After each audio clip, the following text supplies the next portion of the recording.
Hello and a very good afternoon to everyone. I am Sunant and I am part of the marketing team here at MoEngage. I welcome you to today's webinar, Behavioral and Demographic Segmentation, How to Make the Right Choice. Before we begin the webinar, let's do a quick technical check and also go through some ground rules. If you can hear me, click on the raise hand option that's on the right hand side of your screen.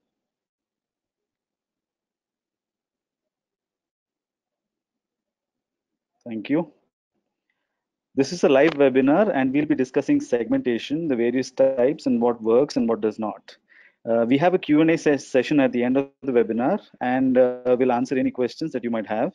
So feel free to key in your questions via the chat window on the right hand side of your screen.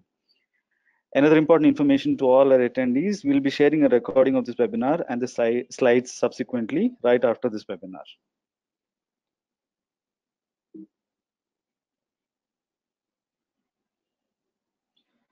So let's get started. Let me introduce our speaker, Mr. Krishnan V R. He comes with 6 years of intense experience cutting across offline and online platforms. He has worked on offline CRM for India's leading apparel brands and also provided analytical solutions to drive business growth. Currently handling CRM and retention for Zoomcar, he's keen on pushing customer retention to higher levels by leveraging data. Our next speaker will be Yash Reddy, VP of Sales at MoEngage.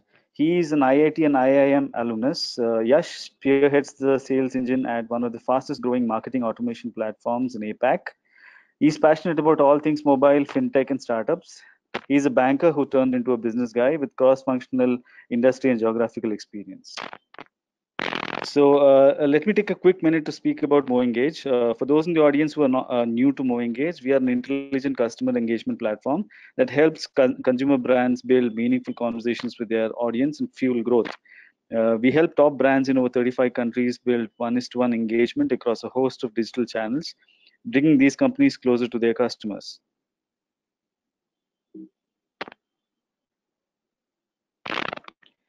This graphic illustrates the MoEngage journey over 5 years. Scaling up as per the requirements of our customers and has given us the ability to serve them better. We work with a diverse list of clients from across the globe, providing them specific solutions to business needs at scale. Ready to segment like a superhero? Sit back for a great session on segmentation. I now welcome Krishnan to step in and share his learnings and advice on how to optimize segmentation. Over to you, Krishnan. Thanks, Anand. Hi, everyone. I hope you're able to hear me. First of all, thank you for joining this webinar. So I will just brief you about the flow in which we'll be taking this through. I'll give a brief introduction of Zoomcar, what Zoomcar is, and we'll just quickly jump into what are the different kind of segmentation that we will have. We will also look at, say, behavioral and demographic segmentation in depth. And we'll just show you a couple of cases where we have used these segments and what are the kind of success that we have reached. So you, at the end of the session, you will be able to understand as to where to use these segmentation techniques per se, and hopefully do let me know in case you have any other questions at the end of the session. So we can go to the next slide.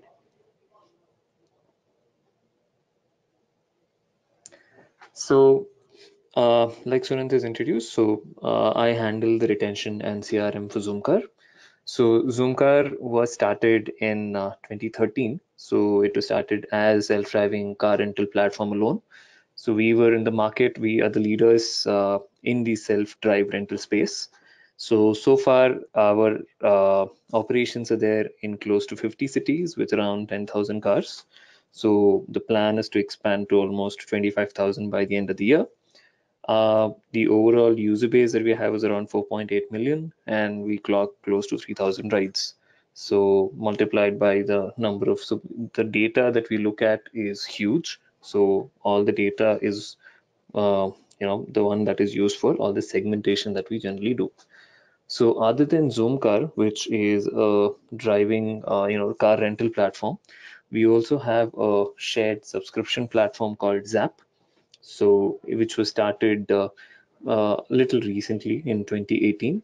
So we are the lone leaders in the market right now with close to 700 to 800 subscriptions per day. So it's more like a leasing, but the only catch here is that you can list your car as a Zoom car and you can also earn money on that. So we are also piloting projects in e-vehicles, which would be, started shortly. So this is a brief of how we are doing at Zoomcar, and so by looking at the numbers in itself, you'll be able to know that, multiplying this by the total number of, data points, there is a lot of data that we generally delve into before taking a decision, which would be the main thing that you should understand before you can go into any kind of segmentation. So let's quickly go into, say, why we need a segmentation. So that will be the main question that you would probably be having, as in, if I have to talk about it from, say, a CRM point of view. There might be cases when you'll just say, I'll just reach out to all of my base, irrespective of what the particular campaign is. So we will need to know as to why we will have a segment in place. So we can go to the next slide, Sanat. So when it comes to segmentation, so broadly speaking, segmentation is nothing but dividing your whole customer base based on a certain parameter. So it could, either be just based on their age, it could be based on where they are based out of, all those. And so it just reduces the overall population and it gives you a focused, you will be able to give a focused attention to this particular group of customers. Say, for example, if there are 1,000 customers that you have, all these 1,000 will have an individual identity in themselves. But we will not be able to cater to these individual 1,000 customers. That's why we try to cluster them into similar buckets. That's what we are trying to do with segmentation here. So it brings in a relevance to the communication. Say, for example, if I am going to communicate, or say if I'm going to push customers to buy or say rent out an SUV, whereas he is used to just a hatchback, it might not be a good proposition from a Zoom car side.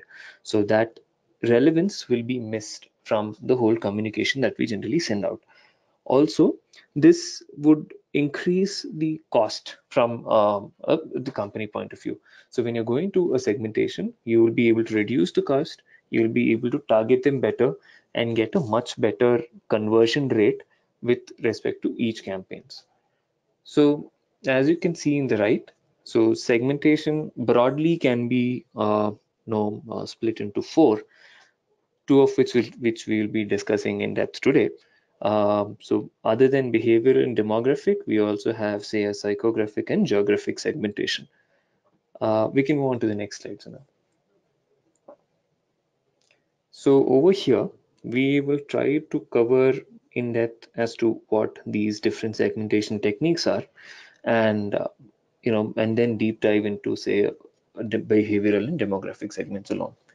So geographic, as you can understand, it's very similar, as in if I have to target any customer, in Zoomcar specifically, who is, say, residing in HSR, or say, for example, who is in Chennai alone, or say who's in Delhi alone, there might be certain, campaigns that might be local to that market. Say, a Diwali might be celebrated much better in, Delhi as compared to, say, somewhere in Kerala. So it makes sense for me to, just target these customers based on geographies.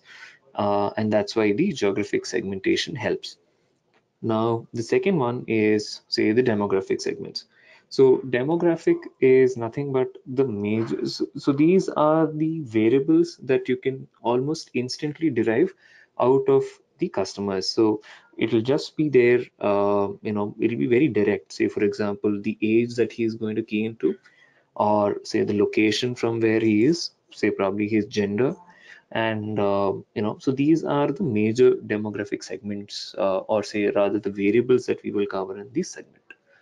Psychographic is a little bit more on, say, based on the intrinsic traits of these customers, like what is his lifestyle, what are the interests, is he a family guy, is he a, what does he like, does he like going on a long weekend drive, what is the kind of destination that he chooses also falls into this kind of a category.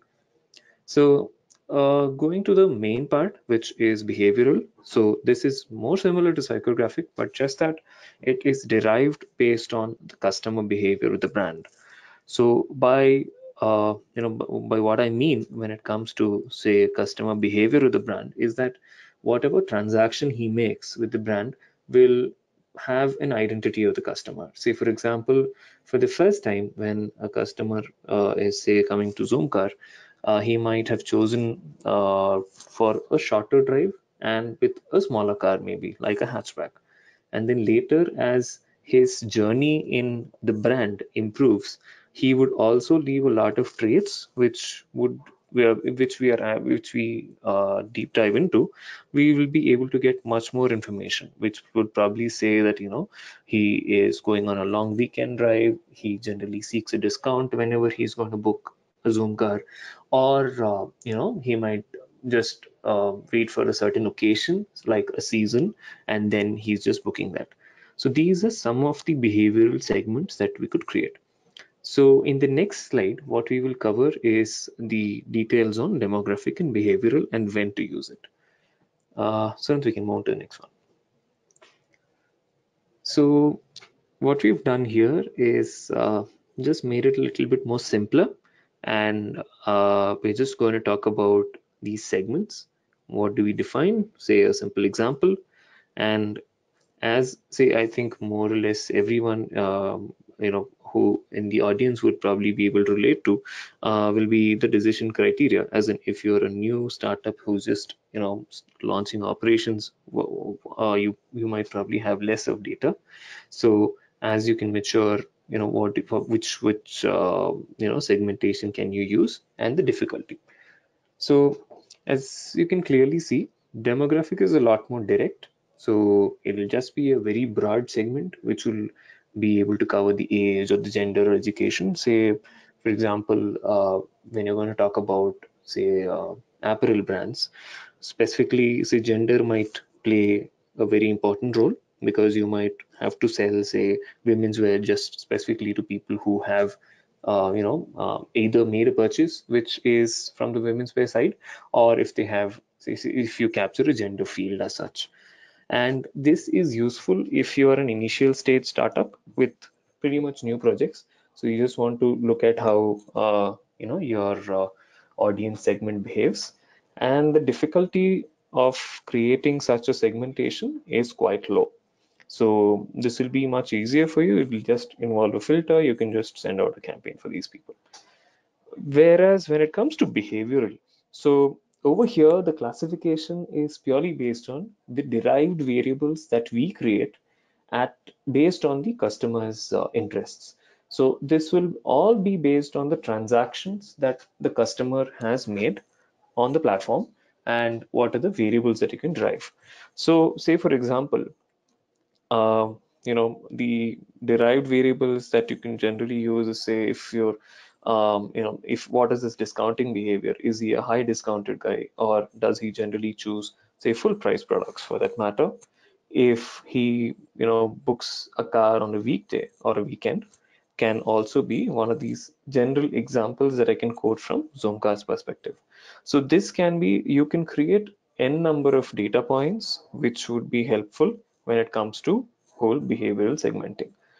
So like what is mentioned here, so companies with huge data who want to target customers purely based on purchase behavior will be the ones who can use behavioral segmentation. And generally, the difficulty for this would be a little high because so you would have to first off gather all the information and create these derived variables for these customers. It's not as direct as how demographic segmentation generally behaves. So and this is more industry specific. So if you are an online retailer, so the kind of data that you will probably be looking at will be completely different from if you're an offline. Similar, it will also, I mean, it will also vary as per the industry in which you're in. Say if you're in banking, you might want to look at, say, a customer who is, what is the, whether he will default on a loan or not. And whereas when it comes to say apparel, you can probably just look at whether he's a shirt buyer, or he's specifically into say any specific brand. All those could be the case that will come into say the behavioral segments. And so, and we can probably move on to say a couple of cases that will make it a little bit more simpler in terms of understanding and how we are using say segments in Zoomcar. So once we can go on to the next one.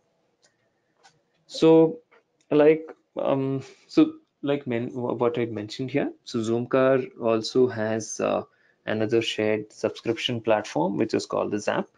And since the launch has just happened like a year back, we wanted to know how the adoption of Zoomcar would be when it, or say rather Zoomcar customers would be when it comes to say a cross sell of Zap. And we wanted to purely look at how this can happen when it comes to say from the non-paid channels. So one other point that I would actually want to mention before we can go into this is that so these behavioral whatever variables that you are deriving from these segments would also be useful for you to build any model on that. Say if you're going to build a lookalike model like what you built here, so it is very essential for us to make sure that the data points that we are deriving is very crisp and very relevant. So the more the data points, the better. But there are certain restrictions to which I will cover them later. So coming back to this particular case here, so we wanted to look at who are the Zoomcar customers to whom we can cross-sell Zap. So what we did was based on certain derived variables which were relevant. Again, in this case, we wanted to look at the frequency. We wanted to look at what is the percentage of bookings that the customer does when it comes to say a weekday or a weekend. What is his age? Which city did he belong to? Say, what is his discounting behavior? Was he a high discount customer? Was he, taking a lot of trips without discounts? And we added, I think, even a lot more data to this, from where we were able to build a simple lookalike model, wherein we were able to create a smaller segment of the overall Zoomcar base and run a campaign for them. So this campaign was purely targeted at, say, probably a proportion of the customers. Say probably, I think it was close to 2 or 3% of customers, and we just ran it for 30 days across multiple cities. And in terms of the results, we were able to see a performance lift of close to 50% compared to how it was, say, before the campaign, and we were able to achieve it at no cost. So the point here is that segmentation based completely on the behavior of the customer can help you when it comes to say if you are to cross sell or even upsell your products. So this is one case that is from say Zoomcar point of view. I'll also cover, there is one more case which we will talk about in the next slide, which is about an offline retailer. Yeah. So the case over here was a little different. So this was from my offline apparel days, wherein we wanted to improve the customer conversion by reducing the discount outflow during a sale period. So as you know, apparel brands generally have this end of season sale and say a full price sale. So we purely wanted to look at how can we improve the customer conversion by giving them the right offer. So the idea here was to give the right customer the right offer. So there can be cases when you might be getting a buy three get three, whereas you might not even be a person who will purchase say 6 garments at a time. So this was much simpler when it comes to the whole segmentation. There was no model built per se. So we were just trying to segment the customers based on their purchase behavior. So by purchase behavior, we were talking about say what is the discounting that they were generally used to, their transaction sizes, and their time of purchase. So this is a very simple mapping wherein you're able to say that a low discount customer who generally has say a low transaction size would be pitched say a single garment at say 30% off or say 20% off purely based on his discounting behavior. So this campaign was run during the sale period with just selective exposure of these offers, and we were able to see a customer conversion improvement by almost 2x as compared to the previous season, with 5% lesser discount burn that we had taken. So again, the point over here is that segmentation, or say behavioral segmentation alone, would be able to save you a lot of money, number one, and the kind of conversion that you get and the kind of relevance that you can build as a brand to the customer is also achieved over here. So, and I think we'll just have one more slide here, which will talk about general things, or say the mistakes that you can avoid. So like what I was talking about previously, I mentioned that you can create n number of derived variables, but what happens as a result of that is that we'll just create too many small segments. So micro segments are a very good way to achieve good results, but too many micro segments will just make it operationally difficult, and make the campaign as such will just be even more tedious when it comes to running the whole campaign. So it is always important to make sure that you're limiting the total number of segments that you generally send out an offer to, or say rather creating the segment in itself. You can also roll up. So mostly what happens is that most of these derived variables can be rolled up into a single variable that can talk about a customer's behavior. So, and the second point that everyone should also be aware of is that using an older strategy as the customer base changes is something that can take the brand for a toss. So as the brand evolves, so do the customer base, so does every customer action as such. So your segmentation should be in such a way that all of these parameters should be refreshed in completely based on where you're taking when it comes to the brand. Say for example, there might be a change in pricing, or there might be a change in discounting that you might have, which would change the buckets in which customer fall into. If that is not being dynamic, then there is a problem that you will incur later. Now, so the third and most important point is launching campaigns just on the go without without having piloting the whole project. So it's always important to see how the whole campaign works on a smaller base, and then see whether it is helpful for you or not. So as such, the projection, so you might also be able to project how the campaign works. That also is a way to go ahead. But then you should always have a small pilot campaign run on a smaller set of base and see how that works out.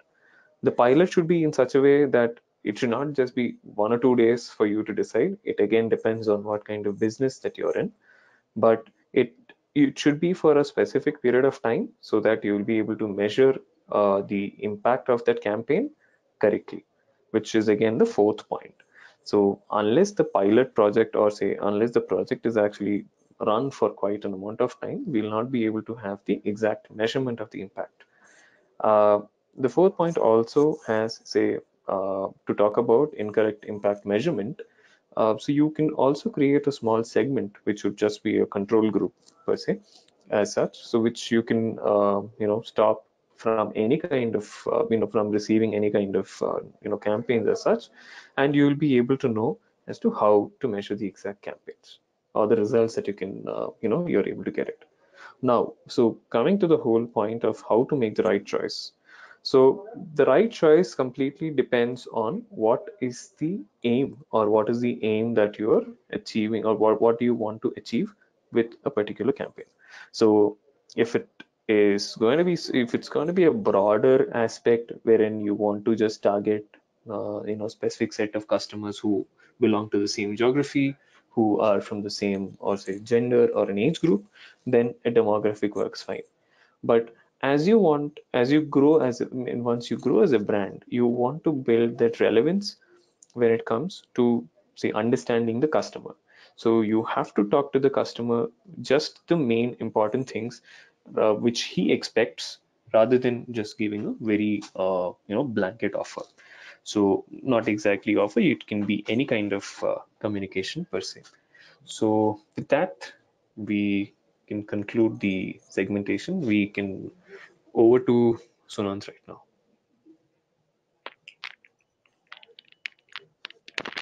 Thank you, Krishna. That was amazing.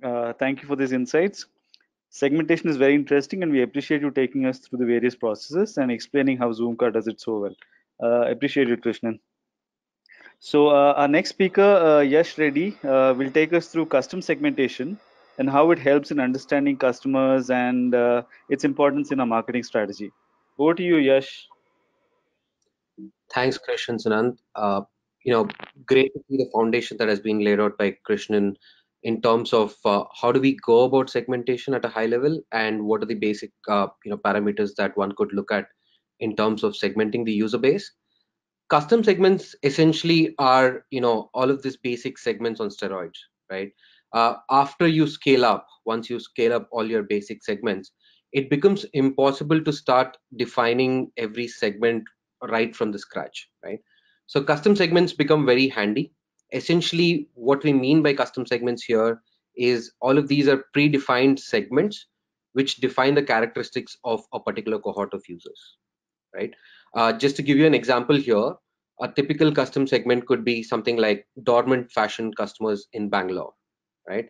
And what defines this segment is that it could mean things like users who are from Bangalore, who've been transacting in the fashion category in the say last 90 days, but have not made any transaction in the last 14 days, right? So instead of having to write these 4 or 5 different rules every single time, you just save this as a custom segment and use this custom segment to do any sort of further analysis on top of that, right? So this becomes really helpful in order whenever you're trying to analyze a behavior of a specific cohort of users who have a similar set of behavior. The second big use case is if you want to combine a particular cohort of users with another cohort of users and see how these users are doing in comparison to the other cohort of users. That's where again you can find custom segments coming really handy. The other bit is also around if you want to drill down at a user level, right? So you've seen that you have 500 users dormant in the dormant fashion Bangalore category, right? Now you want to know more about each of these users in detail to see what led to this dormancy in the last 14 days among these 500 users, right? So you can just create this custom segment, export it out, and do any sort of analysis that you want to in terms of the raw data itself, right? Let's move to the next slide, Saran. So once you've defined this custom segment, right, you can easily compare how one custom segment is performing to a specific set of communication versus how is the other custom segment performing the same set of communication, right? So let's take a simple example here, right? So if you're sending out today a campaign which is targeted towards, for instance, like Krishnan was mentioning about Zap subscribe, right? Two custom segments could be, one is Bangalore users versus the second custom segment could be Mumbai users, right? You want to see how this communication is performed with regards to Bangalore versus Mumbai, right? The second example could be, how are organic users performing versus how are paid users, incentivized acquired users performing, right? So those are again two different custom segments, and you can essentially understand how communications are performing for different kinds of custom segments at a high level, right? The next step, once you've done this, is what are the subsequent actions that these users from these cohorts are doing, right? So let's just say you have a custom segment, which is the dormant fashion Bangalore users. You've treated them with a communication. What happens after the communication, right? How many of them have come back to your apps or websites and have made a purchase, right? Or have they just visited a couple of products and just left the journey there, right? So it's really helpful to understand what is the journey post a communication treatment, post a marketing communication per se, of the entire custom segment per se, right? The other common use cases could be things like for a particular custom segment, what are the most popular devices that are being used, right? For instance, if you see that push notification click-through rates are 10% for a particular custom segment versus the average rate of 5% in a particular segment, right? Then you can basically go one step down, understand, what is the device composition like, what is the demographic composition like in terms of how many users are from tier 1, tier 2, tier 3 in segment 1 versus how many users are from tier 1, tier 2 in segment 2, right? The other thing could also be around how do you essentially understand correlations, be it positive or negative, uh, between two custom segments, right? So are organic users performing better in terms of the overall conversion funnel? Is there a direct correlation between organic user overall transactions versus the paid users overall transactions, right? So any behavioral trends that you'd like to understand at an overall segment level, custom segments can come in very handy, right? The other example here could be if you've done an offline activation campaign, right? So you went to, I know, like a shopping mall nearby, you did an offline campaign to get app installs from say 1,000 users, right? And you've obtained the email IDs of these 1,000 users, right? You can just simply drag and drop them onto a platform like MoEngage and understand what happened to these 1,000 users after they got activated at an offline event, right? Have they installed the app? If they've installed the app, what has happened after install, right? So because you've already spent money to acquire these users at an offline event, you expect that all of these users would behave in a similar fashion with regards to their install, the transaction journey, and all of that, which can be easily analyzed by just importing them as a custom segment and then understanding what's the behavior post the entire install per se. Right? Let's move. The next thing is around understanding the purchase patterns itself, right? So you can create five to 10 different custom segments at any given point of time and try and see what is the purchase behavior like between these different cohorts, right? Custom segments, again, like I was mentioning earlier as well, comes in extremely handy when you're doing either a cohort analysis or a funnel analysis within your entire analytics piece itself, to see how different segments of users are performing, which segments are underperforming, so that you can create a marketing intervention on top of that to drive them towards the ideal purchase path. The other thing, excuse me, the other thing where custom segments also come in handy is to understand the behavioral patterns or the purchase patterns over a period of time, right? So what is the week on week purchase pattern for users who've been acquired from Facebook versus users who've been acquired through an organic route, right? Are the purchase patterns similar? Or is it like, people who've been acquired from Facebook, are they doing just one transaction and dropping off after that, right? Again, very helpful to just look at the overall cohort and the segment behavior in itself, right? Move to the next slide. And lastly, I guess install is a similar behavior to purchase. You're just defining the segment in a different way here. You want to understand, of all the users who install your app, what is the purchase patterns like versus what's the retention patterns like, right? So the most common metrics that we in the industry measure include things like, hey, what's the D30 retention rate like, right? Now, when you look at the overall D30 retention rate, this month it could be, say, 45%. Next month it could be 40%, right? Now, if you want to get into the details of why it dropped from say 45% to 40%, you would have to define a few custom segments to understand what has changed in the last 30 days per se, right? The first very high level custom segment could be just splitting it at an organic versus paid level, right? And within paid, you can start looking at if the paid installs have gone up in the last 1 month. Are there any new ad sources which have caused this reduction in the overall retention period, like, right?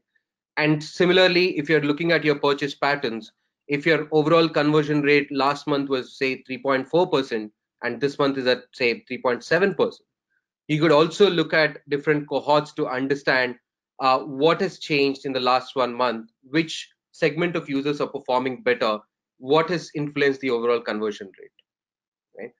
Or the other thing that you could also do is are there any specific categories performing better than other categories, which led to the overall improvement in the conversion rates per se, right? So you could have the overall high level cohort and then start building custom segments on below that, saying, hey, give me a list of all the users who transacted in fashion versus electronics versus large appliances, and how are each of these three cohorts performing over the last 60 days, and how is the purchase pattern change, and what's the overall conversion rates for each of these three custom segments like, right? And lastly, custom segments are also extremely handy every time you want to do any sort of offline analysis, right? So a lot of the companies have analytics teams sitting separately who are doing a lot of data science models, machine learning models on the existing data sets. You can seamlessly integrate this data which is being churned out by your data science teams onto a marketing automation platform, and then see if you want to do any sort of marketing intervention, or if you want to further analyze what is the online behavior like, that can also be easily done, right? For instance, if your data science team identifies a segment of users who are highly likely to churn out in the next 30 days, right, you can just import this segment of, say, 50,000 users onto a marketing automation platform and start treating them proactively with a marketing campaign, and see how many actually churn out at the end of 30 days. You would have a pre data, which is what is the last 30 days churn data. You can then compare it with what is the post data, which is after introducing marketing interventions. How has the churn rates changed over the course of 30 days per se? So varied set of applications, extremely powerful to easily play around with segments. Also, once you scale up, you can't be defining segments basis basic rules like users from this city have done this, have not done that, and all of that. Instead, once you've created custom segments, you can easily do things like, hey, why don't I see the intersection between A, B, and C? Or why don't I see users who are common between custom segment A, custom segment B, and custom segment C? And then easily create a campaign out of that as well. So that's custom segments at a high level. I think we can open it up for a quick round of questions at this point, Sunil. Yes, thanks a lot. Yes, that was incredible. We now understand just how important it is to have strategic deployment of custom segments within your marketing strategy, and how you can use it to improve your marketing messages. Thanks a lot, Yash. It is now time to open up the discussion for questions. There are some very interesting questions that have come in, and we'll try to cover as much as we can. We are also running a poll that will appear on your screens in a bit. I encourage all our attendees to participate in the same. Krish? Hey, yes. Yeah, I have a question for you. How do you monitor the success of your segments? So, yeah. So, what you can probably do is, one, you can always create a control group, and you can see how the target group is performing as compared to your control group. So, that is one way in which you can understand whether there is a lift that you're getting in terms of the conversion. Because generally speaking, conversion is the end goal that you will be a part of all the campaigns. So because these segments will finally will transform to a campaign, and from that campaign, what you look at is the conversion. So just compare the conversion rate that you get from a target as compared to control. Now, if the control is performing really well as compared to target, it is not good. Your target customers, which should be the ones who will be much better, because they are the ones who are exposed to the whole campaign. In terms of how you can define your target and control, it's completely up to the user. You can make it as, say, 80-20 or 90-10 based on the total number of users that are there. You can also do a very quick, say, a pre-campaign and a post-campaign evaluation for, say, similar set of customers if you are able to get that list in a retrospective basis. Okay. Thanks, Krish. We have one more question for you. We've heard about market segmentation too. Can you tell us the difference between market segmentation and customer segmentation? Okay. So Generally speaking, so there's not much of a difference, but then market segmentation is more of a top-down approach.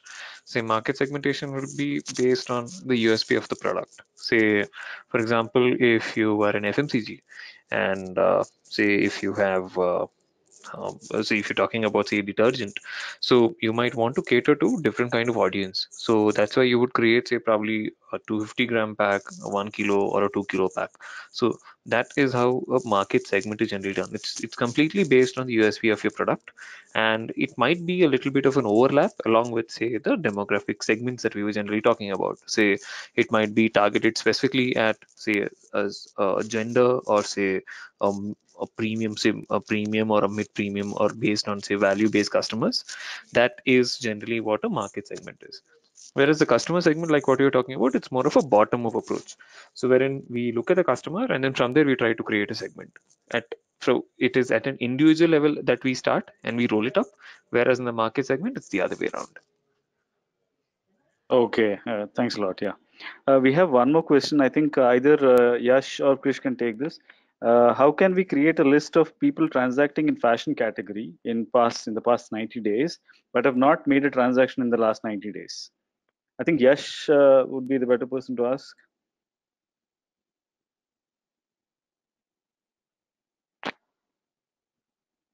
Yash, are you there?